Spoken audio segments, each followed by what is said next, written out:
So welcome to our most bettable NFC team rankings for the 2022 NFL season. This is sort of a formula that I came up with, that I put together some things that I think really make a team fun or miserable to bet on. First up, number 16 in our NFC bettability rankings, the Carolina Panthers. Matt Patricia is a lame duck coach. I'm not exactly sure why they kept him.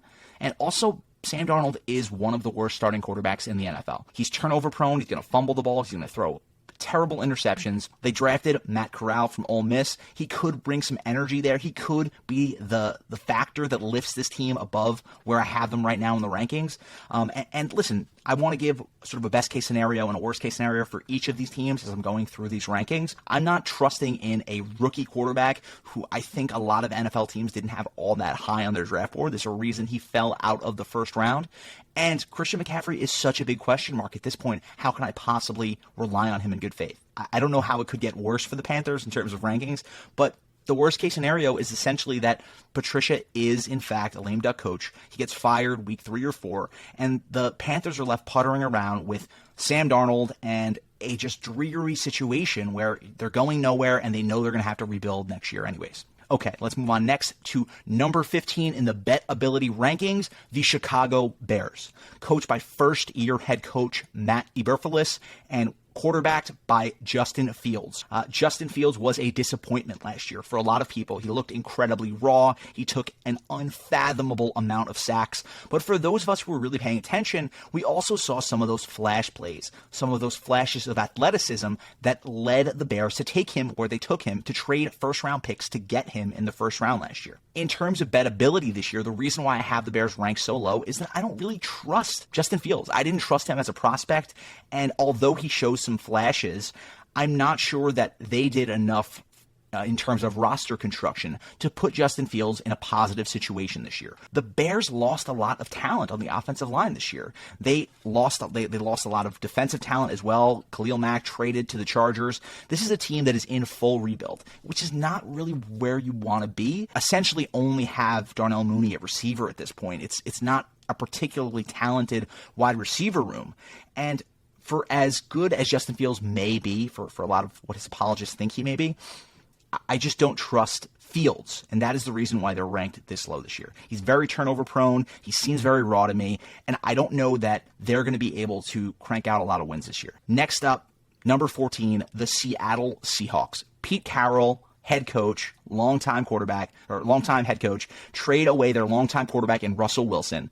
Drew Lock, former quarterback of the Broncos, takes over. I don't want to hear about how there's a lot of believers in that building, because maybe there are, but that just sort of emphasizes to me what Pete Carroll and that coaching staff have been saying for a few years now. They don't value the quarterback position as much as a lot of other teams do. They think that they can put pieces around a quarterback that don't necessitate this superstar quarterback running the franchise situation that appears to be where that disconnect was between the Seahawks franchise and Russell Wilson. Pete Carroll is going to have these guys playing hard. I would not be shocked at all if they beat the Broncos week 1.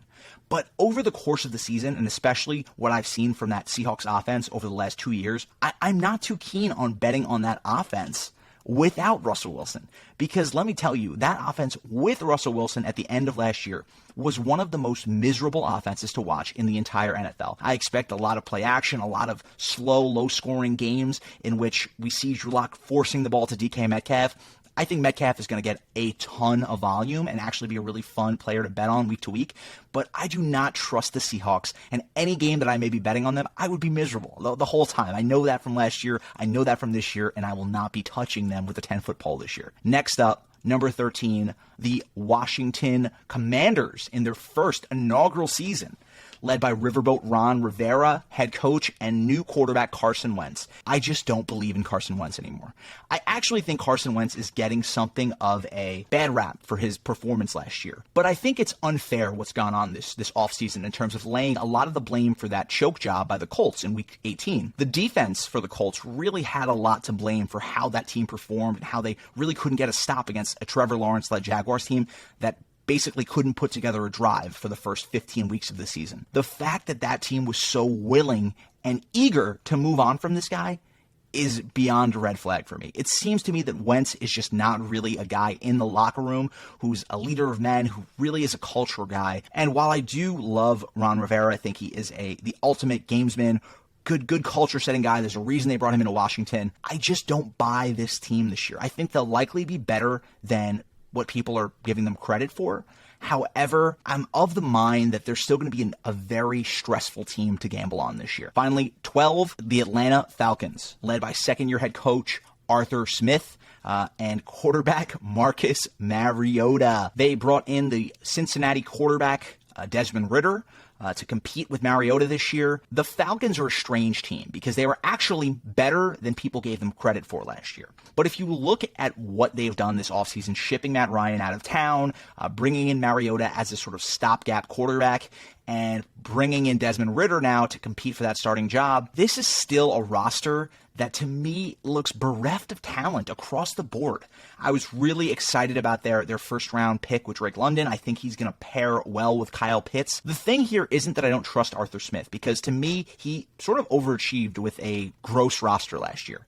But what I don't love about this team is really it feels like a team roster construction-wise that is attempting to bottom out. I don't like to bet on these teams a lot of times, at least early in the season, because a lot of times the general manager seems to have made a decision about where this team is at roster-wise, and that has guided how the team's been put together. The Falcons will not be an easy out. They'll be a team that's covering a lot of backdoor covers, but at least for the early season, they are not touchable to me. I don't want anything to do with this team. So let's move into a new sort of area here with the New York Giants.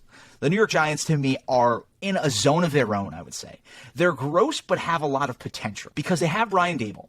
And Brian Daboll is, in my mind, one of the funner head coaches in the league. Because I love what he did with Josh Allen. And now Daboll takes over and has Daniel Jones. He has a backup quarterback in Tyrod Taylor, who was actually quite good last year before getting hurt for the Texans. Again, this is a roster that is in a lot of trouble with how they put together their defense and offense. They spent a lot of money on guys like Kenny Golladay last year, and they have not seen a return on that investment to date.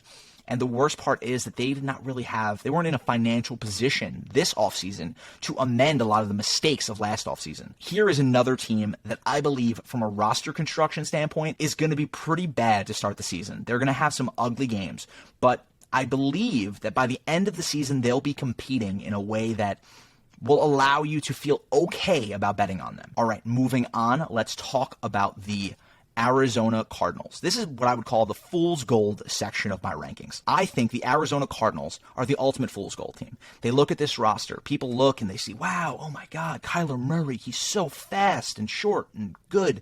And listen, he's all those things. He's short, fast, and good. But also, he can't stay healthy. He falls apart every season, midway through the season. Cliff Kingsbury, for all his spread offense, his forward-thinking, brainiac-ship, the guy cannot put together a second half of the season to save his life. This is something that's come up in college, has come up in the NFL. I'd love to see him disprove that and show me that he's a guy who can really adjust as the season progresses, because this guy's entire NFL tenure has been him coming out of the gates hot. Him and Kyler together, coming out hot. Kyler has been the September MVP for like 2 or 3 years in a row now. And you know what? Every time NFL defenses are too good, they're too smart, they catch on to what you're doing. To me, at least, Kingsbury has shown a complete inability to adjust. I have a lot of question marks about Kyler Murray as a leader, as a guy who I can trust down the stretch of games to convert high leverage third downs, to convert drives. They're playing a first place schedule. They have a lot of question marks to me.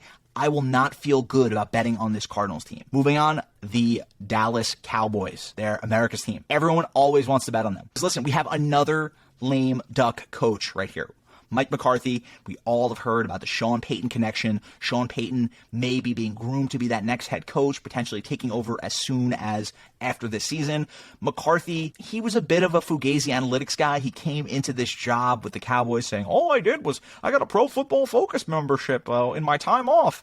And he basically threw all that out the window as soon as he got there. The other thing with the Cowboys is I just don't trust Dak. I think that the time of Dak showing himself to be a top 5 superstar quarterback has passed at this point. He's sort of gone above and beyond what was expected of him early in his career. And I think that largely led to many people, myself included, overrating him as a talent. I think that he's not quite a superstar, can get you to the NFC title game under any circumstances kind of guy, especially after what he did in the second half of last year. I mean, it was pretty bad for him as well. He seemed to fall apart. This is another guy who I'm not really ever going to feel super comfortable betting on. Over the course of the year, I think they're going to be largely overrated, and they're going to be a team that you're not going to feel great betting on as the season progresses. Next up, the Kyle Shanahan-led San Francisco 49ers. And why are the Niners in my Fool's Gold section? They just got the NFC title game. They just nearly beat the Los Angeles Rams. Jimmy Garoppolo is going to be gone. He's not going to be there. I don't know where he will end up ultimately, but they're bringing in for all intents and purposes, a rookie starting quarterback here, Trey Lance. I think that there's going to be a lot of struggles here early on.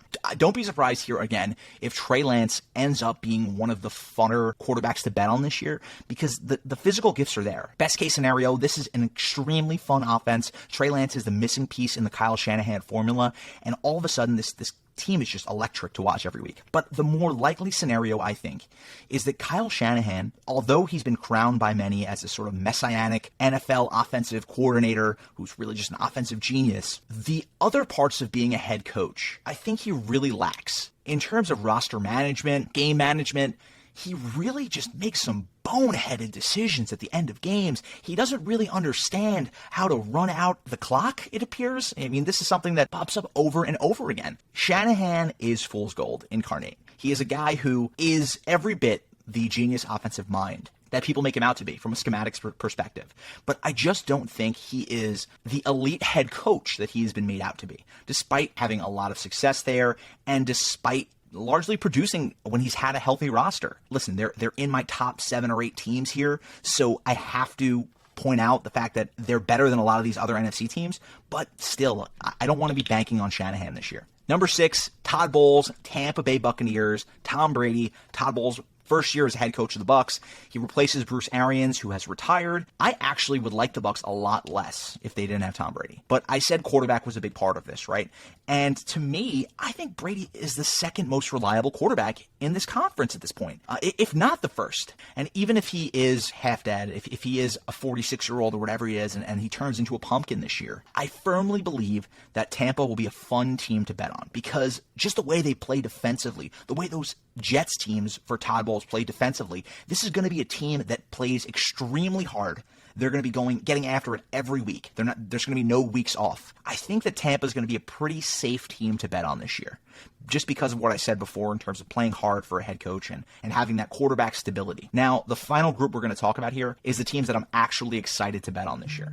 And so let's start here with the New Orleans Saints. Sounds a little weird, right? Because Sean Payton's gone. Jameis Winston is back. Jameis Winston, last time we saw him start a full season, threw 30 interceptions. Jameis Winston is a fun player to bet on. Betting on Jameis Winston is electric. The guy is an electric factory when it comes to football gambling. Despite his very many inefficiencies as perhaps a winning quarterback, he is without a doubt one of the funnest quarterbacks to bet on in football. So that's why the Saints are at my number 6. Number 5, I have the Minnesota Vikings. Coach Kevin O'Connell, first-year head coach. He's going to use Justin Jefferson in a ton of ways. A lot of fun ways. He's going to put him in the slot. He's going to do all sorts of weird stuff with him, like the Rams were doing with Cooper Kupp.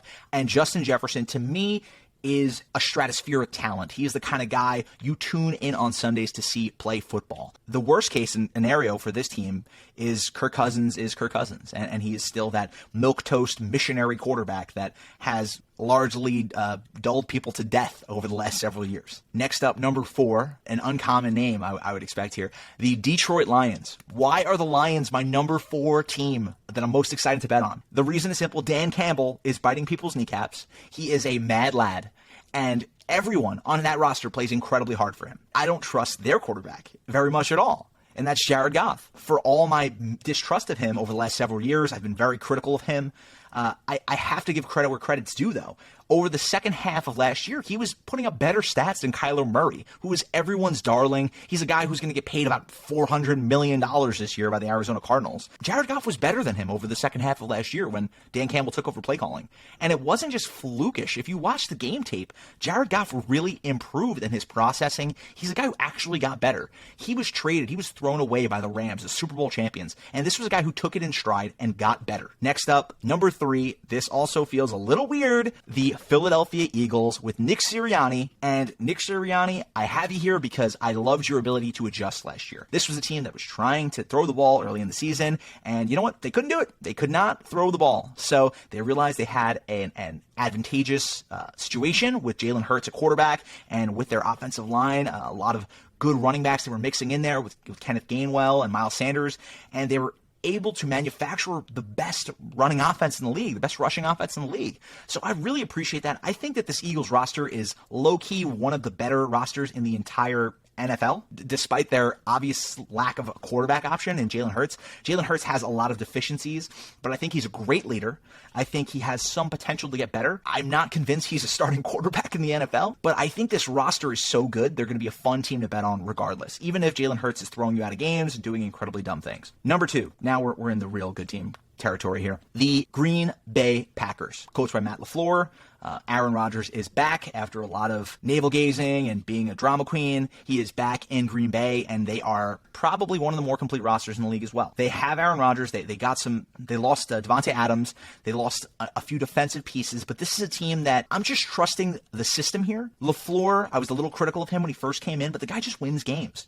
And Rodgers has looked incredibly comfortable in that offense over the last 2 years. To me, this is just don't overthink it. I think the Packers are always going to be a highly bet-on team because they are the Green Bay Packers, but to me, I really believe in what LaFleur and Aaron Rodgers are putting together in Green Bay and think it will be a successful formula for them, that team, winning games this year. Finally, my number 1 most bettable team this year in the NFC is the Los Angeles Rams. Super Bowl champion, Los Angeles Rams, for that matter. Matthew Stafford is back. Sean McVay is back. They brought the band back together. Aaron Donald is not officially back yet, but we think he's going to be back. Jalen Ramsey's back. They brought in Allen Robinson at receiver. They don't really have draft picks, but you know what? They get a lot of free agents. They lost Von Miller, but this team is always one of the funnest teams to watch. We get to see Matt Stafford in his second year in a system where he really started to excel by the end of the year. This guy threw 40 touchdowns last year. He was really thriving by season's end. And now, second year in the system, Stafford can maybe limit some of those problematic throws that we've seen from him, especially early in the year, some of those ugly interceptions. I just think Allen Robinson is going to really thrive in this system. He's going to be an outside receiver who's really going to help them move the ball. I think Van Jefferson's going to take another step, and they're going to be a fun team to watch on both offense and defense. They've been fun on defense the last 2 or 3 years, extremely fun, and now that offensive talent with Stafford there, it's hard not to love watching them. It's hard not to trust in Stafford at this point. He's a Super Bowl winning quarterback who wants to pad that legacy and get his passport stamped for Ohio, for the Hall of Fame. He wants another Super Bowl. I think they're going to be kicking ass and taking names this year. So that concludes my NFL bettability rankings for the upcoming 2022 NFL season. Thanks, as always, for listening. This has been the Vegas Odds Football Show. I will be back next week with a special episode, and until then, I'll talk to you guys soon.